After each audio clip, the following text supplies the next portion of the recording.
Attention, là, les coureurs. Vas-y. Bah, vas-y, quoi.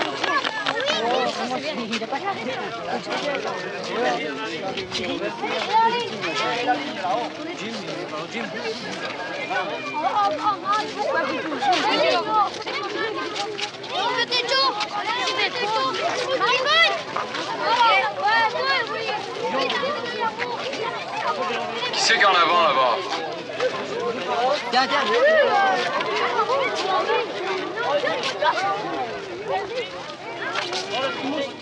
Mais non, regarde, c'est juste. Allez. Vas-y, Fredo. Alors, il y en a un qui est blessé. Allez, fille, quand même. Quand il apporte son manteau, il va prendre mal.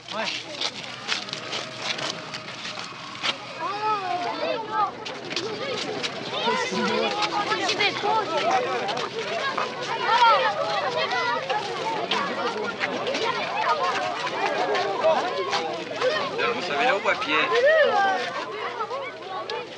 Au seuil de l'Amérique, dans un archipel qu'un marin inconnu baptisa Saint-Pierre-et-Miquelon, 4000 Français vont célébrer la prise de la Bastille. Nous sommes à 2400 milles de Brest, où il pleut sans doute aujourd'hui. À Saint-Pierre, la brume est de rigueur.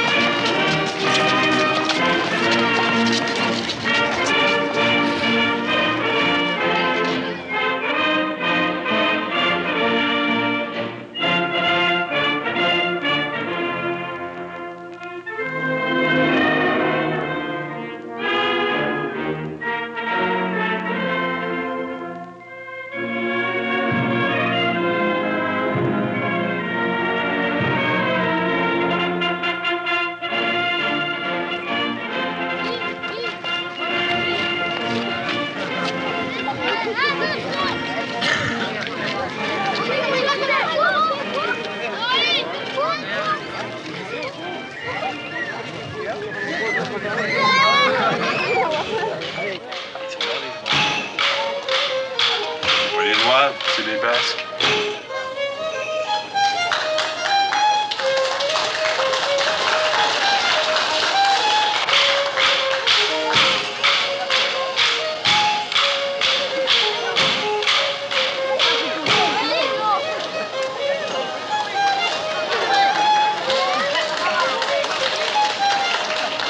T'aurais qu'Alfred, il pratique tout ça. Ben, on dirait.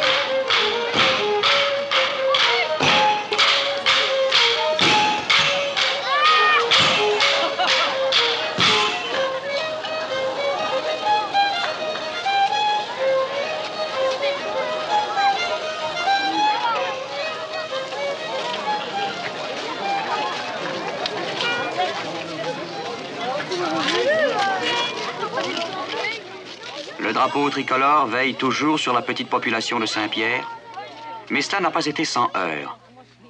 Pendant 2 siècles, la France et l'Angleterre ont joué à maison nette sur cette île qui, longtemps auparavant, avait été la Riviera des Vikings.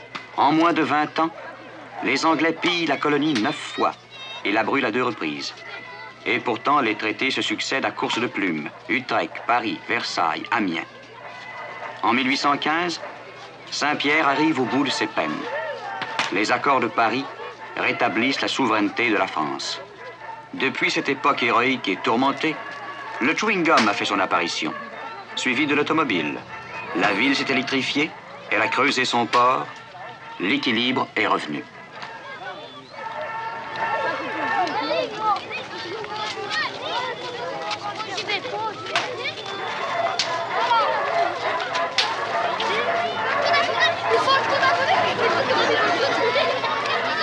Allez, ça va comme ça.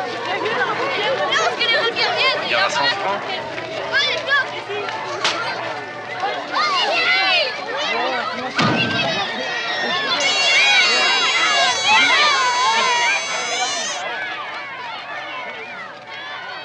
Basques, Bretons, Normands, Acadiens et Terre-Neuviens se sont donné la main et la population s'est multipliée. Sensible à cette harmonie fructueuse, l'Académie française décerna même en 1938 à une famille de 9 enfants une récompense que l'on désigna pudiquement sous le nom de prix de vertu. Le Canada,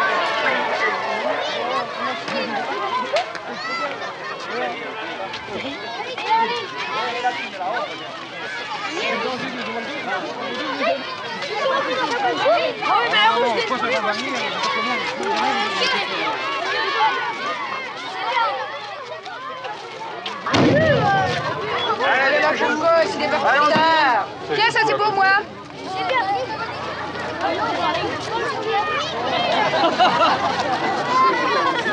Le mec, il va la casser.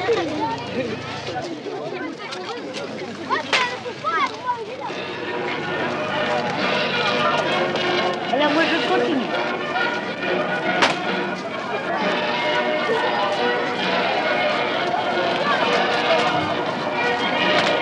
Non, papa, il y en a pris un pour moi l'an dernier.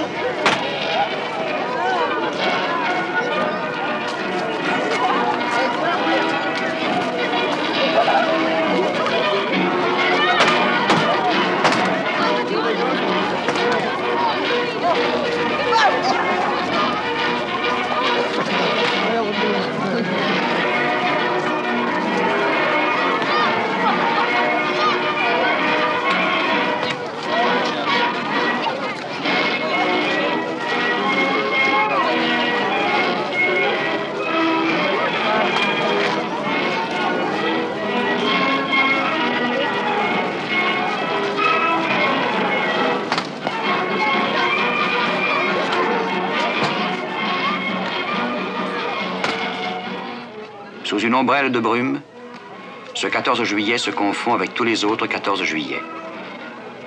Ce sont les mêmes gens réunis sur la même place, dont l'écriteau jalonne avec fidélité les événements politiques de la métropole.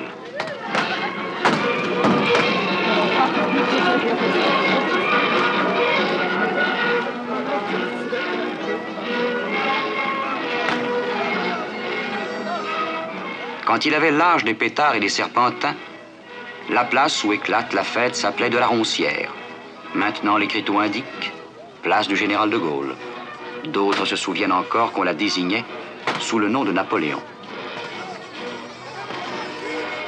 De Napoléon à de Gaulle, on en a profité pour modifier l'administration de l'île qui délègue maintenant un sénateur et un député à Paris. De son côté, la métropole assigne un gouverneur qui essaie de contenter tous les Iliens et la France. Il est rare qu'il réussisse.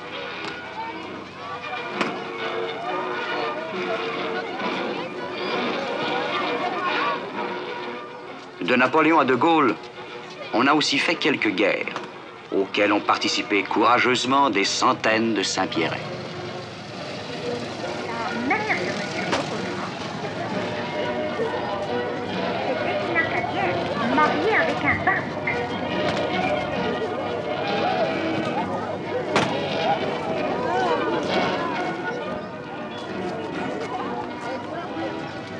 Malgré tout, on aurait peu d'histoires à raconter aux enfants qui grandissent si l'Amérique puritaine n'avait pas voté la loi Volstead.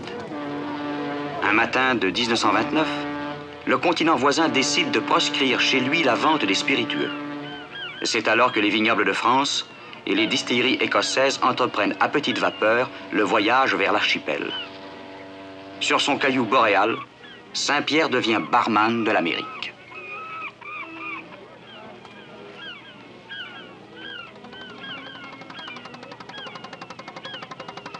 On se cache à peine car ici, le commerce du whisky est légal.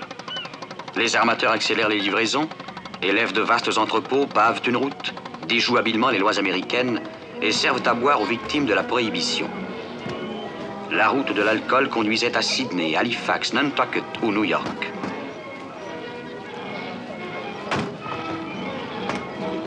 La prospérité ne fut pas égale pour chacun, mais rares sont ceux qui n'en profitèrent pas du tout.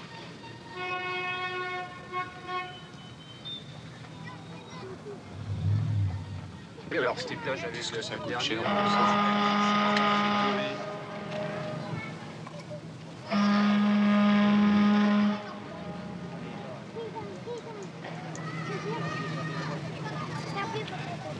Quatre ans plus tard, la fête tire déjà à sa fin. La roue a tourné.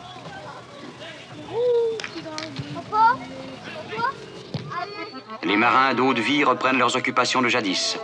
Ils redeviennent pêcheurs, fonctionnaires ou artisans. L'Amérique, elle, nourrit toujours la légende d'une sorte de paradis de la fine Champagne, situé quelque part près du 46e degré de latitude nord. Mais à Saint-Pierre, les aventures pétillantes de cette ruée vers l'or se sont ternies. Et il reste le souvenir vague d'une vie plus aisée, d'un Klondike disparu. On s'est rencontrés comme ça, tout à fait par hasard. S'il vous plaît, Madame Bunot, donnez-moi un permis.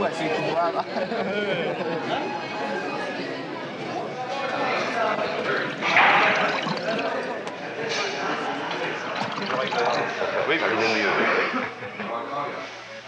Est-ce que les gens ont fait beaucoup d'argent pendant la Prohibition? Ben, ceux qui naviguaient, oui. Ceux qui naviguaient gagnaient beaucoup d'argent. Ceux qui naviguaient gagnaient beaucoup d'argent. Mais ici à terre, ils ne gagnaient pas grand-chose.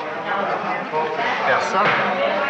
Ici à terre, non, ils gagnaient quoi? 50 francs par jour, c'est pas ça? Oui, à l'époque, ça faisait 2 dollars par jour. 2 dollars. Et ceux qui naviguaient? Oh ben là, il n'y a plus de limite. Comment ça marchait pour le salaire de ça? Ben, c'est comme je vous dis, le salaire était un marin, quoi. Un marin, c'est 75 $ par mois, salaire fixe. Salaire fixe. 75 $. Le cuisinier, 125. 125. Et en général, le cuisinier, souvent, il faisait le second en même temps. C'était le même prix. Deuxième mécanicien, 150. Et le chef mécanicien, 225. Mais ça, c'était salaire fixe. Salaire fixe, vous savez. Vous êtes assuré de ça tous les mois. Maintenant, si vous faites 10 voyages dans le mois, 10 voyages, ça vous fait 10 fois votre paye plus votre salaire fixe. Tout cet argent, qu'est-ce que vous en avez fait? À la fondue. À la fondue, qu'est-ce que vous voulez que je vous dise?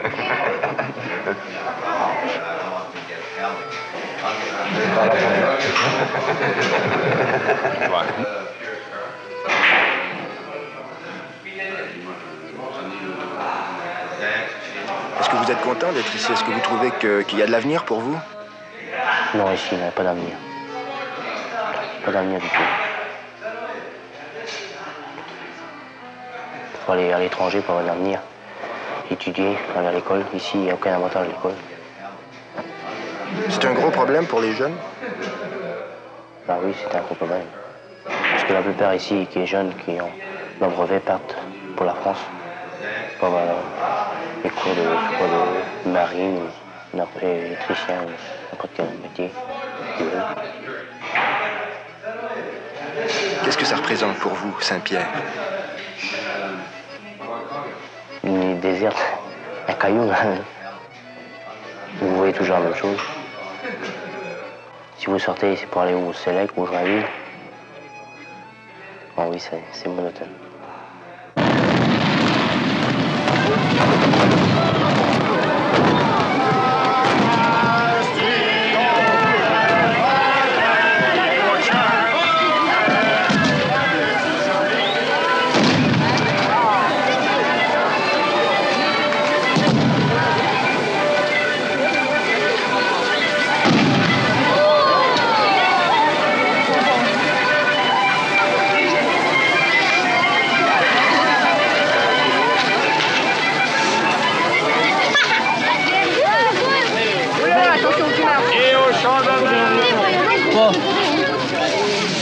Tiens, mais non, je vais. Attention, Doubéret.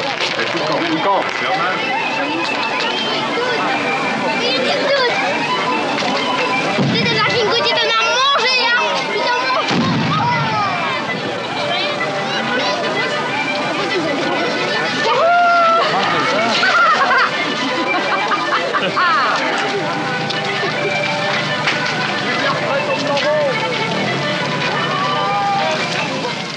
Pour ces 4000 Français du continent américain, la France est un livre d'histoire, un manuel scolaire.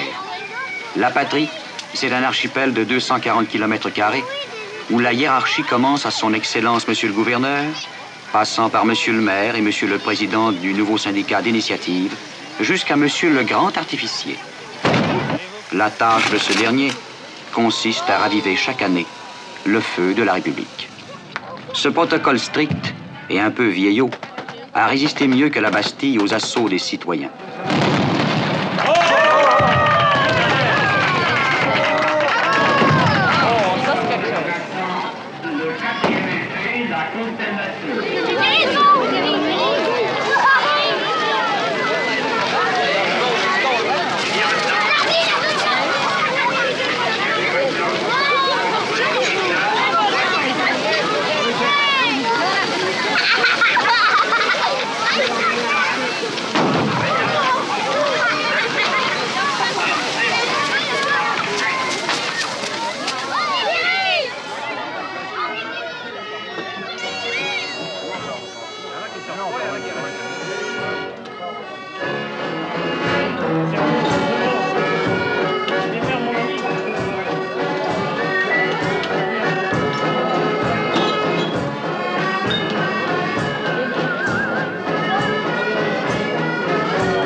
On a fait passer des vacances là.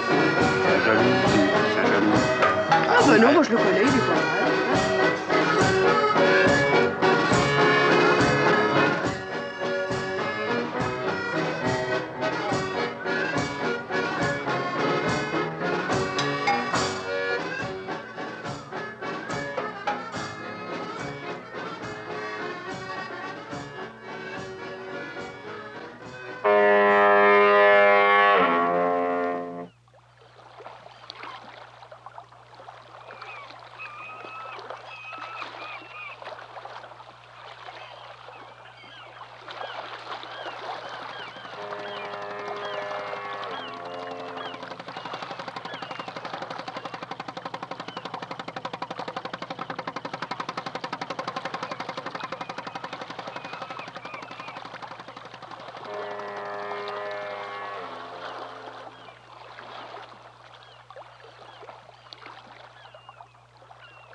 De Gaulle a une certaine valeur parce qu'il a des béquilles par derrière lui qui le font marcher. Il a un tas de gens dans le ministère qui sont des gens, mais lui, j'en ai toujours fait un brave homme. Un homme religieux, puis consciencieux.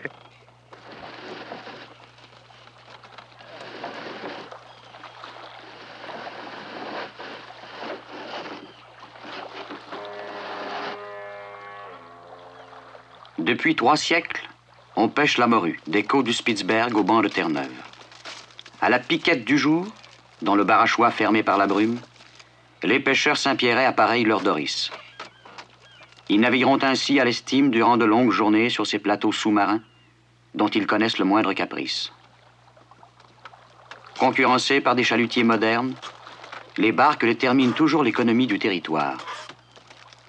Les mauvaises campagnes annoncent pour l'hiver les chantiers de chômage, tandis que les Doris calés au ras de l'eau multiplient le montant de la prime à la pêche.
L'Angélus marque le réveil de la ville. Une ville de bois monochrome qui s'étage le long des mornes couverts de sphènes. Les commerces, les ateliers, le frigorifique grugent à la conversation quelques heures chaque jour. Sur la place, la fête que l'on ramasse à la pelle continuera durant quelque temps d'animer des discussions. À 2400 milles de distance, dans un décor qui pourrait être celui de Brest, une discussion s'engage que l'on pourrait peut-être entendre à Brest. Tous les Français de France, on les estime, seulement, regardez, la France a perdu l'Indochine, le Maroc, la Tunisie. Eh ben, pourquoi? Par un tas de fonctionnaires qui sont crus des êtres supérieurs et puis qui ont cru qu'ils allaient dans les colonies civiliser des nègres et des sauvages. On n'en veut pas à la France comme des malfaiteurs, ça. Seulement, si voyez-vous, vous avez 400 ou 500 fonctionnaires pour 5000 habitants. Hein? Et ainsi de suite.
Déployé en méduse dans les eaux glacées de l'Atlantique, l'archipel de Saint-Pierre vit au jour le jour de la pêche, du commerce et des subsides de la France. Avec un étrange acharnement, les Saint-Pierrais s'agrippent à ce rocher morne et désolé, dont on ne sait plus très bien quelle importance il a.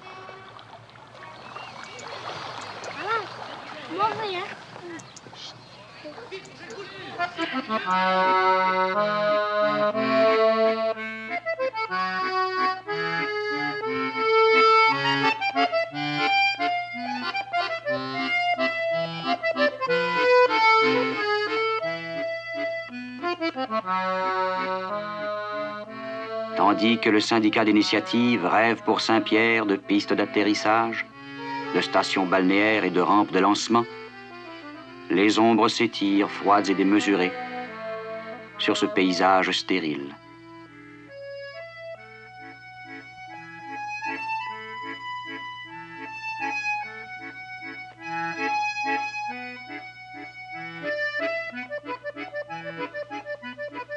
pays neuf aux mythes anciens. Et comme disait Clémenceau à Lieu de Georges, quand ils ont fait le fameux traité après 1914, le vrai ennemi, c'est l'anglais. Et puis alors, Saint-Pierre-et-Miquelon, c'est un petit caillou dans leur jardin. À présent, il y a une différence.